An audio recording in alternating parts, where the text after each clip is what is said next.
বাংলা নববর্ষ উপলক্ষে আজ দক্ষিণেশ্বর ভবতারিণী মায়ের মন্দিরে সকাল থেকে ভক্তদের উপস্থিতি লক্ষণীয়।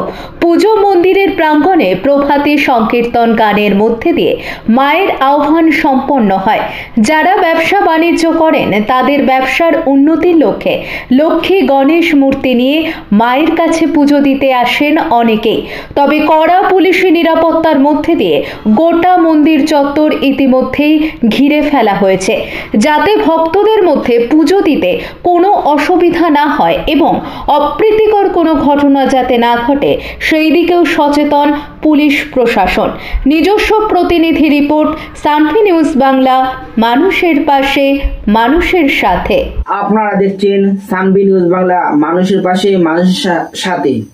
যারা চ্যানেলটা দেখছেন তাদের অসংখ্য ধন্যবাদ আমার এই চ্যানেলের পক্ষ থেকে। মার মন্দিরে কখন এসেছে? 5:30। 5:30। কতক্ষণ ধরে লাইনে দাঁড়িয়ে আছে? তো 3 ঘন্টা হতে যাচ্ছে, 5:30 থেকে দাঁড়িয়ে আছি আমরা। আজকে বছরের প্রথম দিন, কি প্রতি বছরই আসেন? হ্যাঁ, আসা হয়। আজকে মার কাছে কি চাইবেন? সবার মঙ্গল কামনা ছাড়া আর কি। কোথা থেকে? দমদম থেকে।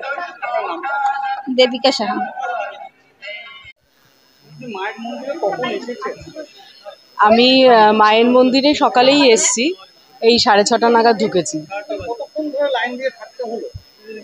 আমার লাইন বেশিক্ষণ দিতে হয়নি। ট্রাস্টি মেম্বার হিসাবে আমাদের এক আত্মীয়র মারফতেই এসছি এখানে, তো আমার সেই জন্য বেশি লাইন দিতে হয়নি। অফিসে কিছুক্ষণ ছিলাম, তারপর এখানে। আজকে তো ভীষণ ভাল লাগছে, নববর্ষের প্রথম দিন, যাতে আমাদের সবার ভালো কাটে বছরটা, সেই জন্যই মায়ের কাছে প্রার্থনা করতে এসছি। সেটা বললে তো সবসময় মনস্কামনা পূর্ণ নাও হতে পারে।